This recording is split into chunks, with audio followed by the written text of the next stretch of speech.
Hello and welcome once again to Urban X-Files. My name is Key and today we're going to talk about the famous case of D.B Cooper.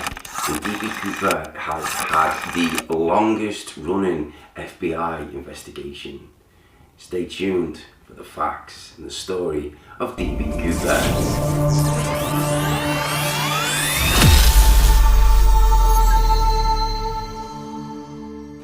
This account comes from an FBI database.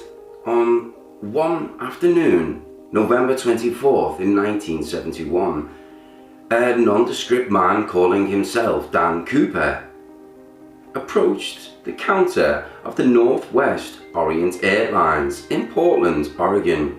He used cash to buy a one-way ticket for the flight of 305 bound for Seattle, Washington. Thus began one of the great unsolved mysteries of FBI history. Cooper was a quiet man who appeared to be in his mid-40s, wearing a business suit He ordered a drink, a bourbon and soda, while the flight was waiting to take off. A short time after 3 p.m, he handed the stewardess a note indicating that he had a bomb in his briefcase and wanted her to sit with him. The stunned stewardess did as she was told, opening a cheap attached case. Cooper showed her a glimpse of a mass of wires and red-coloured sticks and demanded that she write down what he told her. Soon, giving a new note to the captain of the plane that demanded 4 parachutes and $200,000 in $20 bills. When the flight landed in Seattle, the hijacker exchanged the flight's 36 passengers for the money and parachutes. Cooper kept several crew members and the plane took off again, ordered to set a course for Mexico City. Somewhere between Seattle and Reno, a little after 8 p.m, the hijacker did the incredible. He jumped out of the back of the plane with a parachute and a ransom money. The pilots landed safely, but Cooper had disappeared into the night, and his ultimate fate remains a mystery still to this day. Now, how Dan Cooper became D.B Cooper. The Encyclopedia Britannica tells us the story this way. The hijacker used the alias Dan Cooper when he purchased his ticket for Portland, but in subsequent news reportings, a Wire service reporter misheard the name as D.B Cooper, which became widely used.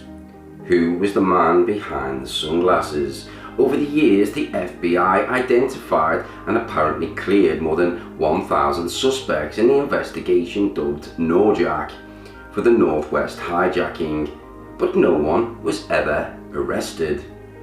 One suspect, Richard Floyd McCoy, was arrested for a copycat hijacking 5 months later, but was cleared because he didn't match the physical description of Cooper provided by the flight attendants, and according to the FBI, McCoy was killed in a shootout with police after escaping from prison. The FBI closed this case in 2016. Following one of the longest and most exhaustive investigations in our history, on July 8, 2016, the FBI redirected resources allocated to the D.B Cooper case in order to focus on other investigative priorities. During the course of the 45-year NORJAC investigation, the FBI exhaustively reviewed all credible leads, coordinated between multiple fields officers to conduct searches, collected all available evidence and interviewed all identified witnesses. Over the years, the FBI applied numerous new and innovative investigative techniques, as well as examined countless items in the FBI labs. Evidence obtained during the course of the investigation will now be preserved for historical purposes at FBI headquarters in Washington, D.C.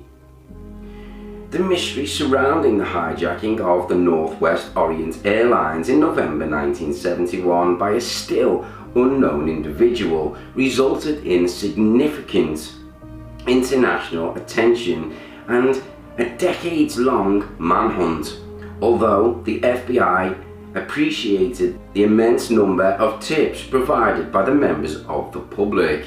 Note, today, none have resulted in the definitive identification of D.B Cooper.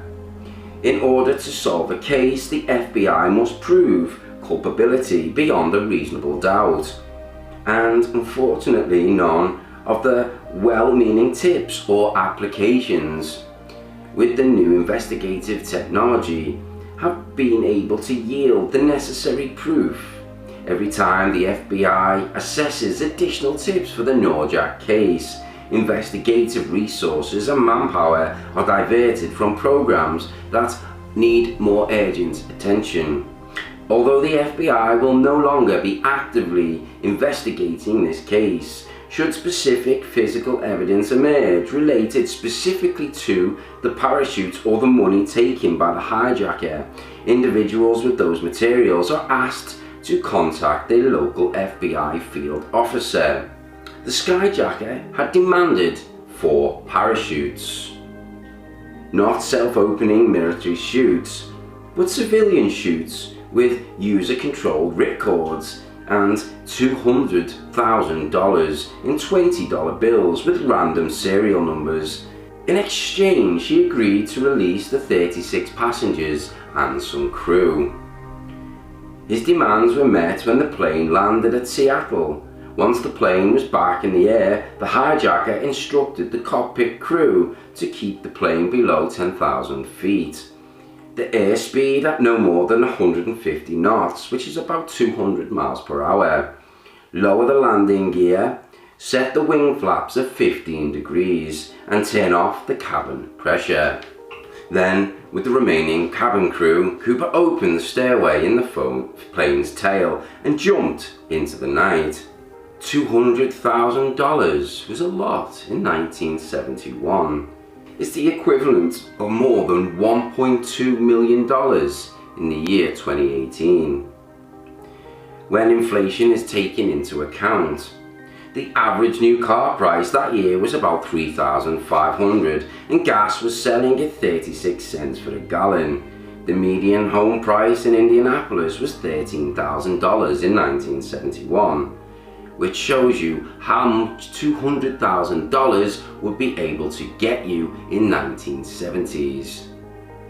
There was at least 6 letters claiming to be from the hijacker Dan Cooper, and he often taunted the authorities. And they were also mailed to newspapers across the United States in the weeks after the hijacking. There were cut and paste notes made up of words and letters clipped from newspapers and magazines. Another was handwritten and 2 were typed. All but one was signed D.B Cooper. The other was signed a rich man. Part of the money that was paid to the legendary hijacker D.B Cooper in 1971 is shown during an FBI news conference on February 12, 1980. An 8-year-old Brian Ingram of Washington was vacationing with his family on the Columbia River about 9 miles downstream from the Vancouver Wash. He was raking the sandy riverbank to build a campfire when he uncovered 3 packets of cash, significantly disintegrated but still bundled in rubber bands. It amounted to about $5,800 worth of $20 in Federal Reserve cash. Ingram's family gave the money to the FBI, who then confirmed that the money was a portion of the ransom that demanded hijacker D.B Cooper. The 2 packets each contained $120 with the Federal Reserve notes, and a 3rd packet of 90, all arranged in the same order as when given to Cooper. So there you have it, the mystery of D.B Cooper. is still one of the FBI's longest running unsolved mysteries. Although there are lots of theories as to who this guy was and what happened to him. Some theories think that D.B Cooper died with his parachute out of the plane in 1971, given that it was 10,000 feet, 200 miles per hour and freezing cold in a stormy night. Hope you enjoyed today's story. If so, smash that like button and feel free to subscribe. Take care and see you all in the next video. Peace.